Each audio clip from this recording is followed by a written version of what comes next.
Bonjour mes amis, comment allez-vous? J'espère que vous allez bien.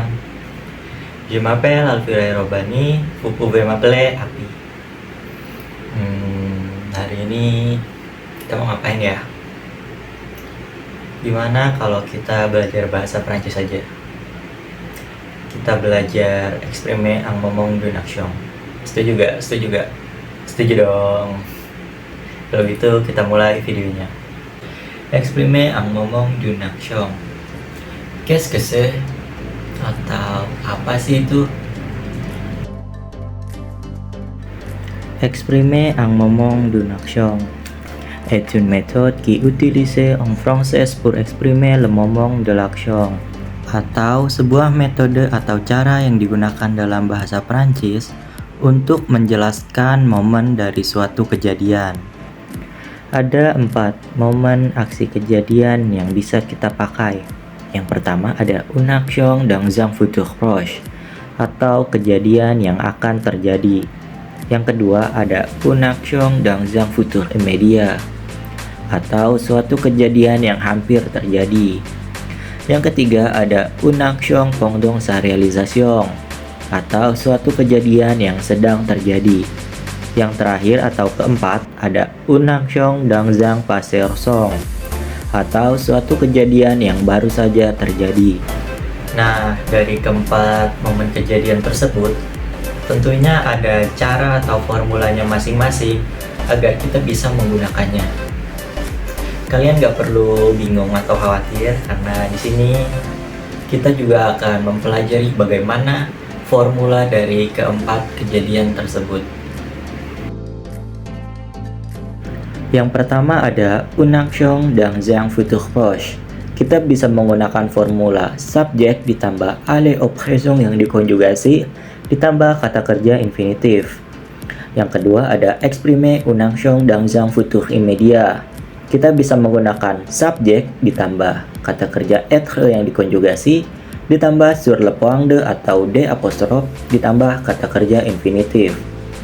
Yang ketiga ada une action pendant sa réalisation. Kita bisa menggunakan subjek ditambah kata kerja être yang dikonjugasi ditambah entrant de atau de apostrophe ditambah kata kerja infinitif. Yang keempat ada une action dans un passé récent. Kita bisa menggunakan subjek ditambah kata kerja venir yang dikonjugasi ditambah de atau de apostrophe ditambah kata kerja infinitif. Oh iya, untuk teman-teman perlu diketahui ya, de apostrophe digunakan ketika huruf depan dari kata berikutnya diawali dengan huruf vokal seperti a, i, u, e, o, dan huruf spesial h. Nah, setelah teman-teman sudah mengetahui pengertian dari exprimer en moment d'une action dan juga bagaimana cara kita menggunakannya, mari kita lihat contoh dari cerita berikut ini. La semaine prochaine, mes cousins et moi allons partir en vacances à la plage. Avant d'y aller, nous devons aller au marché pour acheter de la nourriture.